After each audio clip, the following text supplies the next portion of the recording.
आज पंचमी है और आज का दिन ऋषि पंचमी के नाम से समग्र विश्व ब्रह्मांड में मनाया जाता है। आइए भारतवर्ष के ऋषि मुनियों की हम पर बहुत बड़ी कृपा है। इन ऋषि मुनियों का बहुत बड़ा योगदान है मानव समाज को जागरूक करने के लिए और योग्य राह पर लाने के लिए। ऋषि मुनियों ने अपना जीवन खपा दिया, अपना पूरा जीवन समर्पित कर दिया। ऐसे पावन ऋषि मुनियों का स्मरण करने का दिन है आज ऋषि पंचमी। कई बार आधुनिक युग के लोग कहते हैं कि भाई ये दाढ़ी वाले ऋषि मुनियों को याद करने की क्या जरूरत है। यक्ष ने युधिष्ठिर महाराज को 100 प्रश्न पूछे। उनमें से एक प्रश्न यह था, बताओ धर्मराज, कह दुखी, इस दुनिया में दुखी कौन है? मतलब कितना भी मेहनत प्रयास करने पर भी व्यक्ति का दुखी रहने का कारण क्या है? तब धर्मराज युधिष्ठिर कहते हैं कि जो व्यक्ति ऋण में है। फिर से युधिष्ठिर महाराज कहते हैं कि जो व्यक्ति किसी ना किसी के ऋण में है, ऋणी व्यक्ति कभी सुखी नहीं हो सकता। ऋणी व्यक्ति कभी सुखी नहीं हो सकता।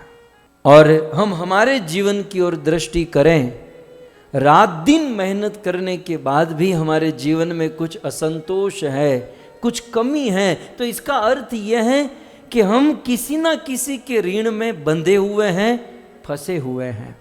अब आज का मानव समाज तो ये भी नहीं जानता कि हम किसके ऋण में बंधे हैं, हम किसके ऋण में फंसे हैं।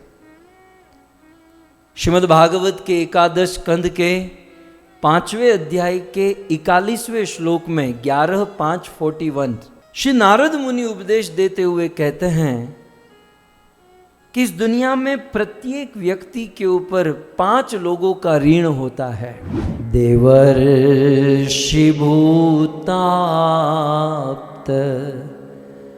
नृणां पितॄणां न किंकरो नाय ऋणी च राजन्। इस संसार में प्रत्येक व्यक्ति पर कम से कम 5 प्रकार के ऋण हैं। उन 5 ऋणों में से सबसे पहला ऋण है देवर्षि, देवताओं का ऋण। और दूसरे नंबर में आता है ऋषि, ऋषि मुनियों का ऋण। अब मुझे इस पर ज्यादा व्याख्या नहीं करनी है, मुझे केवल आपको रेफरेंस देना था। देवता, ऋषि, आप्त, नृणाम, पितृणाम, ये सब के ऋण हम पर होते हैं, क्योंकि इन ऋषि मुनियों ने हमें गोत्र प्रदान किया, इन ऋषि मुनियों ने हमें वेद प्रदान किए, इन ऋषि मुनियों ने हमें शास्त्र का शुद्ध विशुद्ध ज्ञान प्रदान किया। इसलिए प्रत्येक जीव इन ऋषि मुनियों का चिर ऋणी रहेगा। और कदाचित किसी के मन में इस ऋण से मुक्त होने की इच्छा हो जाए तो क्या करना चाहिए? श्रीमद् भागवत में इसका निराकरण किया गया कि न किंकरो नायम ऋणी च राजन। वह व्यक्ति इस ऋण से मुक्त हो सकता है।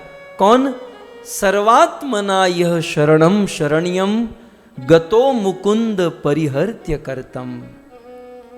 जो पूर्ण रूप से सर्वतो भावेन मुकुंद भगवान श्री कृष्ण की शरण ग्रहण कर लेता है, जो भगवान श्री कृष्ण को पूर्ण रूप से सरेंडर हो जाता है, वह व्यक्ति इन ऋण से मुक्त हो सकता है। अन्यथा जन्म जन्मांतर तक देवता, ऋषि मुनि, पितृ आदि के ऋण से हम मुक्त नहीं हो सकते। आज ऐसे ही ऋषियों की जिनका हम पर ऋण है, उनकी पंचमी है, ऋषि मुनियों का दिन है आज। वैसे तो ऋषि मुनियों ने हमें जो दिया है उनका बदला तो नहीं चुका सकते, लेकिन ऋषि पंचमी के इस पावन अवसर पर उनका स्मरण करके उनके चरणों में आशीर्वाद लेकर उनको प्रसन्न करने का प्रयास अवश्य कर सकते हैं। वैसे भारत में अनेक ऋषि मुनि हुए, परंतु 7 ऋषि मुनि को मुख्य माना गया, जिसे हम सप्तर्षि कहते हैं, जो जिनकी कभी मृत्यु नहीं होती, जो सदा सदा के लिए अमर माने गए हैं। और वे सप्तर्षि कौन? शास्त्र में कहा गया, कश्यपो, अत्रि, भरद्वाजो, विश्वामित्रोथ गौतमः, जमदग्नि, वशिष्ठश्च सप्तेते ऋषय स्मृताः। भक्तों, ये जो वर्तमान कल मैंने कहा था ना, ये करंट मनवंतर जो चल रहा है, इस वर्तमान मनवंतर में ये 7 ऋषि को सप्तर्षि कहा जाता है। सप्तर्षि में ये 7 ऋषि माने गए हैं। सबसे पहले इन सप्तर्षियों में सबसे पहले हैं कश्यप ऋषि। कश्यप जी, कश्यप जी ब्रह्मा जी के मानस पुत्र माने गए हैं। ब्रह्मा जी ने अपने शरीर से किसी भी स्त्री का सहारा लिए बिना 10 पुत्रों को जन्म दिया। अपने हाथों से किसी एक को, गोद से नारद को। तो उस समय ब्रह्मा जी ने अपने मन से कश्यप ऋषि को प्रकट किया, इसलिए कश्यप ऋषि ब्रह्मा जी के मानस पुत्र माने जाते हैं। और कश्यप ऋषि का बहुत बड़ा योगदान इस ब्रह्मांड में क्या रहा?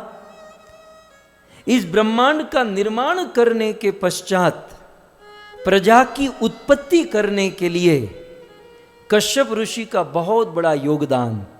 कश्यप ऋषि की अनेकों पत्नियां, और उन अनेकों पत्नियों के द्वारा उन्होंने प्रजापति बनकर संसार में प्रजा को जन्म दिया। आज भी धार्मिक अनुष्ठान के दौरान यदि हम और आप कोई गोत्र नहीं जानते हैं, मान लो आप बैठे हो किसी पूजा में, यज्ञ में, धार्मिक अनुष्ठान में, और पंडित जी कहेंगे, ब्राह्मण देवता कहेंगे कि आपका गोत्र कौन सा है, तो जब हमें गोत्र नहीं पता तो हम कश्यप गोत्र कह देते हैं, क्योंकि आखिर तो वहीं से सब कुछ आ रहा है। या फिर यदि कोई वैष्णव है तो अच्युत गोत्र कह देते हैं, लेकिन ये कश्यप गोत्र बहुत फेमस है। और कश्यप जी के विषय में आप जानते ही हैं, कश्यप जी की पत्नी, 2 पत्नी, वैसे बहुत सारी पत्नी है, लेकिन 2 विख्यात हुई, दीति और अदिति। दीति से दैत्य प्रकट हुए, जितने भी दैत्य हैं दीति से प्रकट हुए, और जितने भी देवता है वो अदिति से प्रकट हुए। ये सारे देवताओं के बाप हैं ये कश्यप, सारे दानवों के पिता है कश्यप। आप विचार कीजिए कितनी बड़ी सृष्टि। फिर कद्रु, विनीता, ये जितने भी हैं ये सब के पिता है कश्यप। इस प्रकार से कश्यप जी का बहुत बड़ा योगदान रहा और एक सफल गृहस्थ रहे। कश्यप जी के जीवन से हमारे जीवन में बहुत सारी बातें समझने लायक। अगले दूसरे ऋषि हैं सप्तर्षियों में, दूसरे हैं अत्रि ऋषि। अत्रि ऋषि बड़े विख्यात हैं, उनकी पत्नी है अनसुया। भक्तों, इनका नाम ही इनका गुण है, अत्रि। त्रि माने 3 गुण। 3 गुण कौन से हैं? माया के 3 गुण, सत्व, रजस और तमस। तो अत्रि शब्द जो है ना, उसमें 2 अक्षर है, अ और त्रि। त्रि माने 3 गुण, सत्व, रजस, तमस। और अत्रि माने जो तीनों गुणों से परे हो चुका है, जो सत्व गुण, रजोगुण और तमोगुण, तीनों गुणों से पार हो चुका है, जो शुद्ध सत्व में स्थित हो चुका है, उसे अत्रि कहते हैं। और ऐसे अत्रि ऋषि की पत्नी है अनसुया। असूया माने ईर्ष्या, और अनसुया माने जिनके जीवन में लेश मात्र भी ईर्ष्या नहीं है। तो ऐसी परम पवित्र गृहस्थी अत्रि और अनसुया की। उनके पतिव्रता धर्म के प्रभाव से ब्रह्मा, विष्णु और महेश उनके पुत्र बन गए, छोटे छोटे बच्चे बन गए। यही अत्रि ऋषि भगवान दत्तात्रेय और दुर्वासा ऋषि के पिता है। जिन्होंने 24 गुरु बनाए, भगवान दत्तात्रेय के पिता है अत्रि। क्योंकि ब्रह्मा, विष्णु, महेश ये तीनों मिलकर भगवान दत्तात्रेय के रूप में अत्रि ऋषि के वहां प्रकट हुए। हमारे गुजरात में सोमनाथ ज्योतिर्लिंग है। ये सोमनाथ ज्योतिर्लिंग की स्थापना अत्रि ऋषि के तीसरे पुत्र हुए। एक तो हुए दत्तात्रेय, भगवान विष्णु के अंश से हुए दत्तात्रेय, शिव जी के अंश से हुए दुर्वासा ऋषि और ब्रह्मा के अंश से हुए सोम। अत्रि ऋषि के पुत्र हुए सोम। तो अत्रि ऋषि के तीसरे पुत्र सोम ने ही सोमनाथ ज्योतिर्लिंग की स्थापना की है, जो आज भी भारत, गुजरात, सौराष्ट्र में उपस्थित है। भक्तों, ये हमारे भारत की महिमा है, गरिमा है। ऋषि पंचमी के दिन केवल स्मरण ही कर ले तो बहुत बड़ा सौभाग्य माना जाएगा। करंट मनवंतर के, वर्तमान मनवंतर के सप्तर्षियों में तीसरे ऋषि हुए वशिष्ठ ऋषि। अब एक एक ऋषि की एक एक पूरी कथा हो सकती है। आप सब जानते हैं। अब अत्रि ऋषि को लूँ तो उनके वहाँ राम और सीता गए, और फिर राम सीता के साथ अत्रि ऋषि का संवाद, और बहुत सारी बातें हैं। मैं आपको केवल स्मरण करा रहा हूँ क्योंकि आज ऋषि मुनियों का दिन है। तो वर्तमान मनवंतर के तीसरे सप्तर्षियों में तीसरा स्थान है वशिष्ठ ऋषि। ये वशिष्ठ ऋषि का जब ब्रह्मा जी से जन्म हुआ तो ब्रह्मा जी ने कहा कि आप पुरोहित बनो। तो वशिष्ठ ऋषि ने कहा, भाई हम पुरोहित नहीं बनेंगे। ये क्या यजमानों के पीछे पीछे घूमना और फिर यजमानों के ऊपर डिपेंड रहना, हम पुरोहित नहीं बनेंगे। तब ब्रह्मा जी ने वशिष्ठ जी को कहा कि देखो, यदि आप पुरोहित बनोगे तो मैं आशीर्वाद देता हूँ, आपको भगवान रामचंद्र के गुरु बनने का सौभाग्य मिलेगा। वशिष्ठ जी ने तुरंत स्वीकार कर लिया। तब ठीक है। तो वशिष्ठ ऋषि पूरे रघुवंश के कुलपति है। वशिष्ठ ऋषि भगवान रामचंद्र के कुल गुरु है। और यही वशिष्ठ ऋषि पराशर मुनि के दादाजी हैं, जिन्होंने महाभारत और 4 वेद, 108 उपनिषद, पुराण, इतिहास लिखे। ऐसे वेदव्यास मुनि के परदादा लगते हैं वशिष्ठ ऋषि। सो भक्तों, वशिष्ठ ऋषि की बड़ी महिमा है। भागवत में, रामायण में आप जानते ही हैं कि जब महाराज दशरथ को पुत्र की प्राप्ति नहीं हो रही थी, तो इसी वशिष्ठ ऋषि के पास गए और उनके आशीर्वाद से भगवान राम की प्राप्ति हुई। तत्पश्चात वर्तमान मनवंतर के सप्तर्षियों में चौथा स्थान है विश्वामित्र ऋषि। ये विश्वामित्र ऋषि का वैसे जन्म क्षत्रिय कुल में हुआ, परंतु जन्म से ही उनके मन में ब्राह्मण बनने का क्रेज था कि मैं ब्राह्मण बनूंगा। और महर्षि विश्वामित्र यूं तो क्षत्रिय कुल में जन्म हुआ, परंतु ब्राह्मण बनने के लिए उन्होंने 10,000 वर्ष तक तपस्या की। महर्षि विश्वामित्र ने बड़ी भयंकर तपस्या करते, 1-1 हजार वर्ष का स्लॉट रखते थे। हम तो 4 माला भी एक स्थान में बैठकर नहीं कर सकते। ये ऋषि, ये साधु कंटिन्यूस 1000 वर्ष की तपस्या, फिर थोड़ा सा रेस्ट लेकर फिर से 1000 वर्ष की तपस्या, फिर 1000, ऐसे हजार वर्ष की तपस्या करते करते 10,000 वर्ष तक तपस्या की है। ये है महर्षि विश्वामित्र। ये वही ऋषि है जो राम और लक्ष्मण को अपने साथ वन में लेकर गए, और इसी महर्षि विश्वामित्र ने राम जी का विवाह करवाया, जनक जी के वहाँ धनुष तोड़वाया। मुझे विश्वामित्र का जब नाम आता है तो इन सब ऋषि मुनियों में से कुछ कुछ प्रसंग याद आ जाते हैं।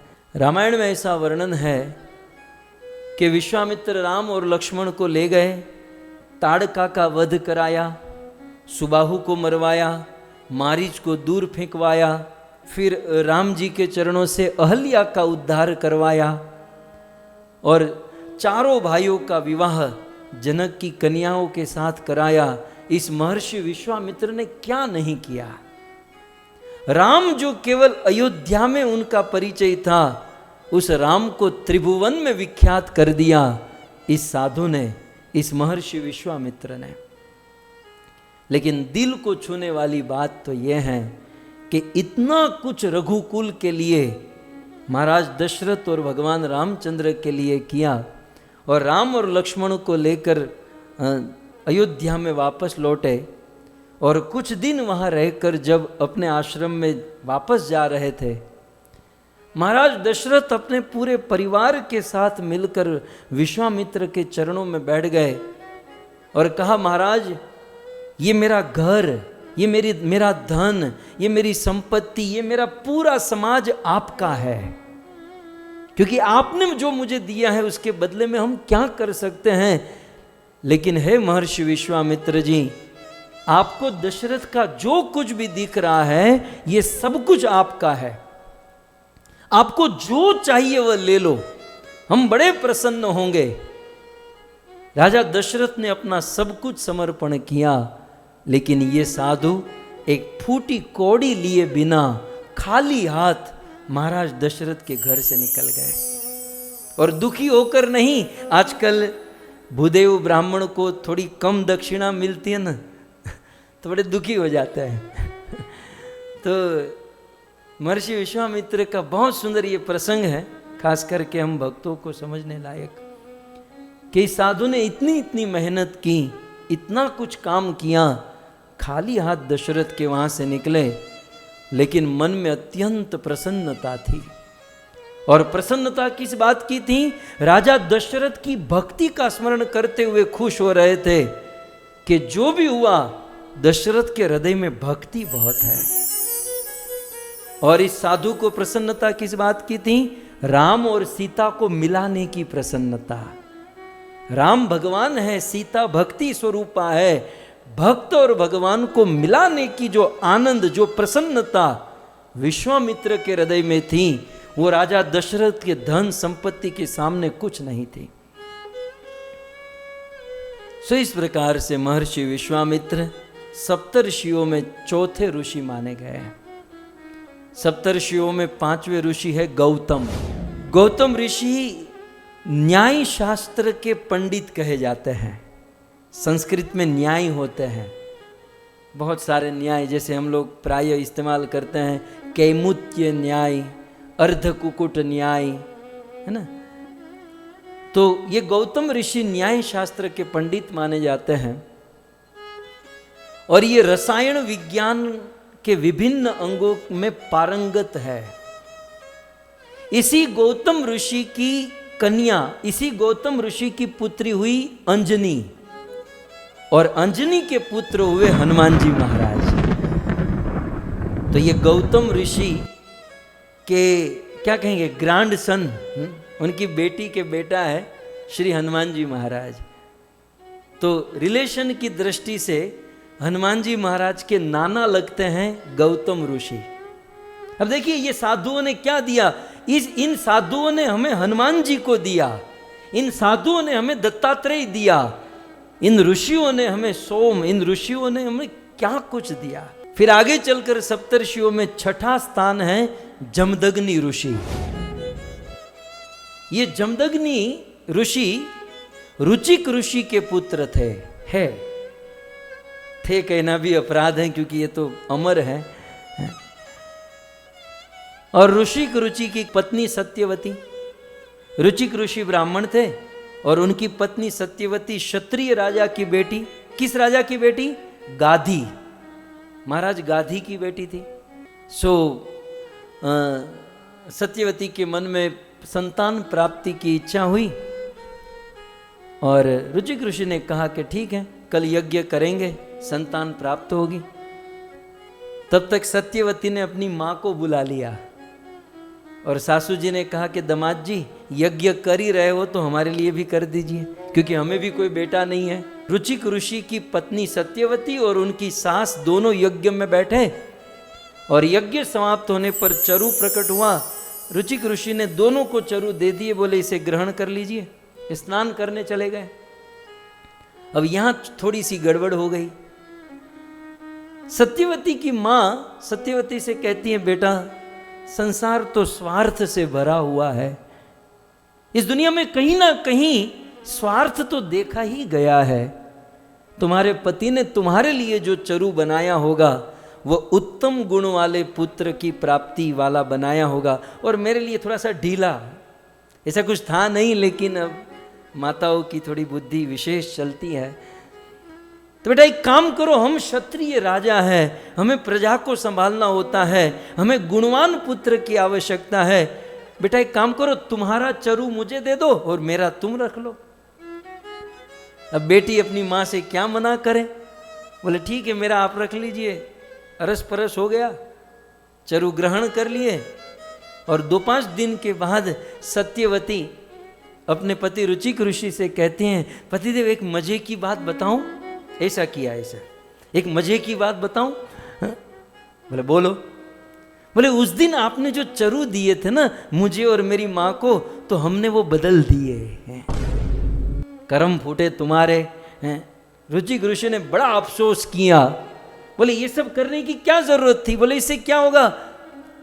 बोले क्योंकि हम लोग ब्राह्मण हैं, इसलिए मैंने ब्राह्मण स्वभाव वाले पुत्र का चरु बनाया था, और तुम्हारी माँ क्षत्रिय है इसलिए मैंने उसके लिए क्षत्रिय स्वभाव वाले पुत्र का चरु बनाया था, और तुमने अब इसे बदल दिया। तो तुम ब्राह्मण, हम ब्राह्मण हैं, लेकिन हमारे घर पर घोर स्वभाव वाले क्षत्रिय का जन्म होगा, और तुम्हारे माता पिता क्षत्रिय हैं तो उनके घर पर ब्राह्मण स्वभाव वाला बेटा होगा। फिर आगे चलकर गादी के वहां क्षत्रिय थे लेकिन ब्राह्मण स्वभाव वाले महर्षि विश्वामित्र का जन्म हुआ। और यहां सत्यवती ने रुचिक ऋषि से कहा कि पतिदेव आप ऐसा मत कहे, मुझे क्षत्रिय स्वभाव वाला बेटा नहीं चाहिए, मुझे ब्राह्मण स्वभाव वाला बेटा चाहिए। तब रुचिक ऋषि ने कहा कि ज्यादा तो कुछ नहीं कर सकता, लेकिन एक पीढ़ी को पीछे डाल सकता हूं। बोले तुम्हारा बेटा घोर स्वभाव का नहीं होगा, तुम्हारे बेटे का बेटा घोर स्वभाव वाला होगा। और इसलिए रुचिक ऋषि और सत्यवती के पुत्र हुए जमदग्नि, जो सप्तर्षियों में 6ठे ऋषि हैं, और इस जमदग्नि के पुत्र हुए घोर स्वभाव वाले भगवान विष्णु का अंश अवतार परशुधारी श्री परशुराम। तो ये वही जमदग्नि ऋषि हैं जिनके पुत्र हुए परशुराम जी, जिनका सप्तर्षियों में 6ठा स्थान है, और सप्तर्षियों में 7वां स्थान है भरद्वाज ऋषि। भरद्वाज ऋषि के विषय में मैं आपको एक मजे की बात कहूं। ये आजकल हम लोग जो फ्लाइट में बैठकर घूमते हैं ना, ये फ्लाइट की खोज किसने की? भरद्वाज ऋषि ने। ये जो विमान उड़ाने की जो प्रथम विमान किसने उड़ाया था हमारे वैदिक इतिहास में, वो थे भरद्वाज ऋषि। बहुत बड़े विज्ञान के, साइंस के विशेषज्ञ हुआ करते थे, और ये जितने भी वेदों में मशीन, यंत्र, तंत्र जो भी वर्णन है, क्योंकि आखिर तो ये सारा ज्ञान वेदों से ही आता है, इनके प्रणेता श्री भरद्वाज ऋषि है। भरद्वाज ऋषि के ही पुत्र हुए द्रोणाचार्य, और वही द्रोणाचार्य के शिष्य हुए पांडव, जिन्होंने पांडवों को धनुर्विद्या इत्यादि का ज्ञान प्रदान किया था। भरद्वाज ऋषि के विषय में रामायण में बहुत सुंदर, रामायण का प्रारंभ तो भरद्वाज जी से ही होता है ना। जैसे भागवत का प्रारंभ नैमिषारण्य के ऋषि मुनियों से होता है, गीता का प्रारंभ संजय और धृतराष्ट्र से होता है, वैसे रामायण का प्रारंभ भरद्वाज ऋषि से होता है। भरद्वाज ऋषि बस ही प्रयागा, भरद्वाज ऋषि प्रयाग में रहते थे, और जब भी मेला लगता था प्रयाग में त्रिवेणी संगम में, सैकड़ों ऋषि मुनि आते थे स्नान करके, भरद्वाज ऋषि के आश्रम में कई दिनों तक रुकते थे। कई सारे ऋषि मुनि रुके और अपने अपने घर वापस लौट रहे थे, तो एक दिन भरद्वाज ऋषि ने याज्ञवल्क ऋषि के चरण पकड़ लिए और कहा, महाराज महाराज मेरे मन में एक बहुत बड़ा संशय है, यदि न कहूं तो संशय से ही मर जाऊं, और यदि मैं संशय आपके बीच में रखूं तो मैं मूर्ख कहलाऊं। लेकिन मूर्ख कहलाना मंजूर है महाराज, मुझे ये पता नहीं चल रहा है कि राम कौन है। तो भरद्वाज, ये वही भरद्वाज जिन्हें राम जी के विषय में जिज्ञासा की, और फिर याज्ञवल्क ऋषि ने पूरी राम कथा सुनाई, जो राम कथा आज हमारे पास उपस्थित है।